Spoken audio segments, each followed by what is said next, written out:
This is the path of the warrior knight. This is the path of awakening. You shouldn't blindly trust anything I'm going to share with you in this video. You shouldn't blindly believe me or anything I say. I think it's very important that you question everything and find a truth that works for you, because I believe truth needs no convincing. The path of the warrior knight is the first path in the path of the pentagram. It is the path of awakening, and in many cases, the rock bottom. The path of surrender. My path of awakening began almost 20 years ago when I watched the documentary called Zeitgeist. Zeitgeist. In this documentary, the author challenges the mainstream narrative around religion and politics. I won't get into all of the content in the video, but the thing that stood out the most was the similarities between the story of Jesus Christ and many other deities in history. Deities like Horus, the Egyptian god that was around almost 2,000 years or more before the birth of Christ. This deity, Horus, shared many similarities with Jesus Christ, including being born on December 25th, dying and being resurrected, among other similarities. I read more later on in the book The Pagan Christ by Tom Harper, a former Anglican priest who did a lot of research on Jesus and Horus. According to Zeitgeist and according to Tom Harper, this character we know as Jesus Christ may have not have even existed at all. Now, whether or not there was a teacher 2,000 years ago, I don't know, but I don't believe his name was Jesus. As I mentioned in the introduction video, I believe that Jesus comes from the word Yaheshua, the ancient Hebrew term given for somebody who cleanses their 5 elements: Yod, He, Shin, Vav, He. When an individual cleanses their 5 elements, they no longer exist as individual elements, but they exist as one element known as the Yaheshua, the Anointed One, or the Holy Child. A few years after I watched the documentary Zeitgeist, I found myself homeless and jobless, sleeping on a friend's couch. My friend encouraged me to watch the movie The Secret because he believed it could help me get out of the position that I was in. Now, what I didn't realize at the time was that in the first 10 minutes of the movie The Secret, there was a bunch of imagery. Imagery like the pyramids of Giza. The word, the emerald tablet, runs across the screen, and you see an image known as Azoth the philosopher. What I didn't know at the time was that all of this imagery was related to the ancient practice of alchemy. Alchemy is the foundation of our modern scientific system. The word alchemy, A-L-C-H-E-M-Y, is where we get the word chemistry from. Alchemy was an ancient practice of magic used by some of the greatest people in history, including Leonardo da Vinci and Sir Isaac Newton. I watched the movie The Secret at 22 years old, and I started practicing the things it mentions, things like visualizing and creating a vision board.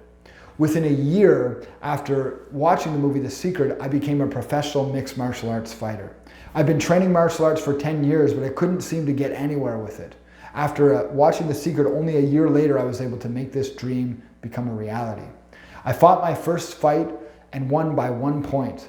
And from that point forward, developed an entire mixed martial arts fighting career with 21 professional fights all over Canada.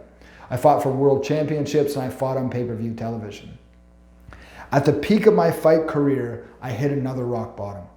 At 22 years old, when I was homeless and jobless, it was after a girlfriend broke up with me for being jealous, controlling, manipulative, and verbally abusive in many cases. Years later, at the peak of my fighting career, I found myself in the same position again. A girlfriend broke up with me and I was at yet another rock bottom. I went back to the movie The Secret because I remembered how much it helped me in the past. I watched the movie, and although I was profoundly moved again, I knew that something must be missing. 500 million people watched the movie The Secret, yet so many people still struggled. There had to be something more. I started researching the people in the movie The Secret. I started looking into the philosophies that they shared and the backgrounds that they had. I learned that many of them studied ideas like quantum science, that they practiced meditation, that they studied and practiced techniques like hypnotism and emotional freedom technique. I started to learn that there was a lot more to this secret than just a law of attraction. I started reading books like Think and Grow Rich by Napoleon Hill and The Kybalion, an ancient book explaining the 7 Hermetic principles, or the 7 Principles of Alchemy. This book, The Kybalion, helped me understand that the law of attraction was really a simplified term to explain a much more complex process. I was trained in transcendental meditation, began meditating twice a day. And throughout my meditation, I recognized that my patterns in my relationships and the breakups that happened as a result were rooted all the way back in my childhood. When I was 9 years old, I was taken to foster care out of my mother's custody, and my brother got to stay home. That created a deep trauma for me that made me no longer trust females in my life. As a result, I would subconsciously self-sabotage all of my intimate relationships. I would become jealous, controlling, and manipulative, and I would eventually sabotage my relationship. This happened again and again and again.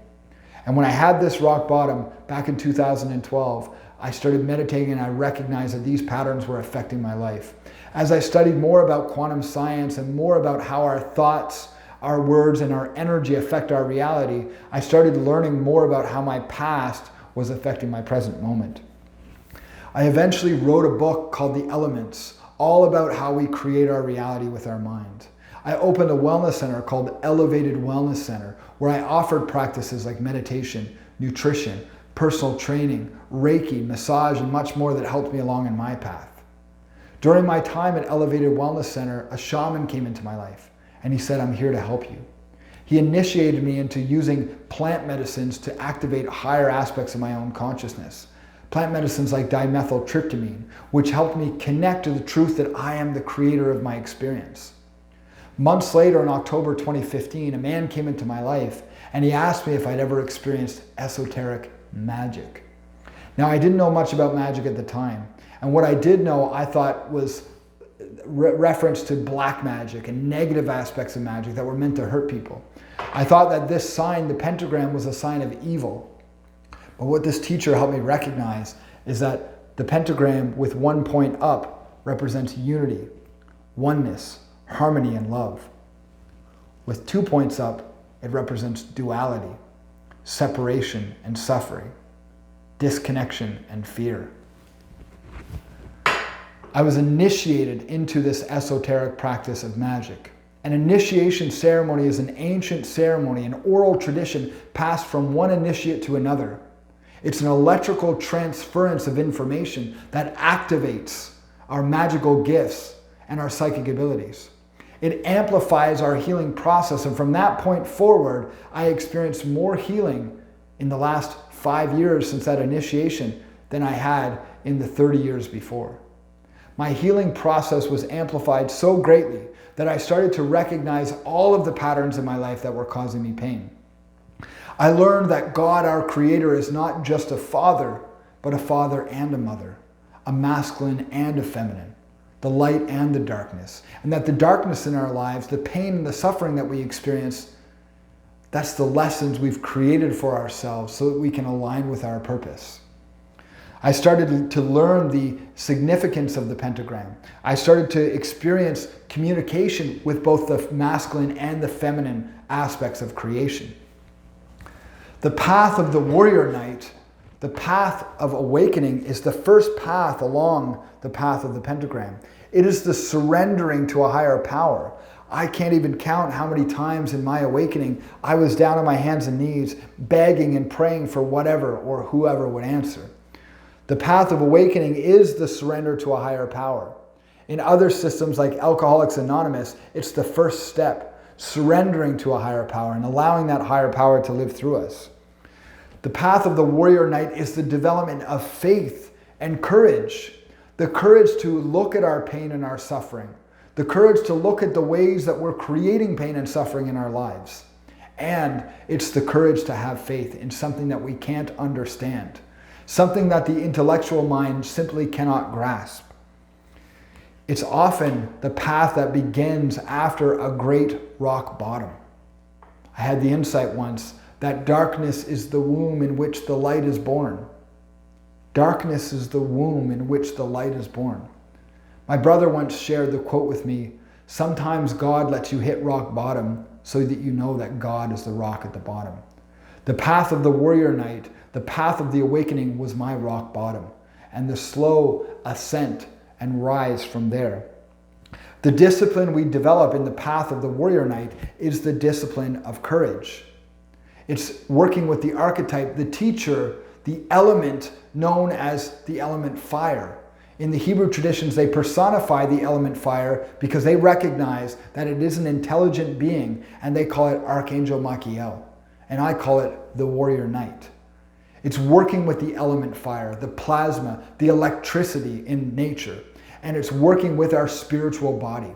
When we practice courage and faith, our spiritual body grows. When we give into fear, when we give into separation, our spiritual body slowly shrinks and dies away.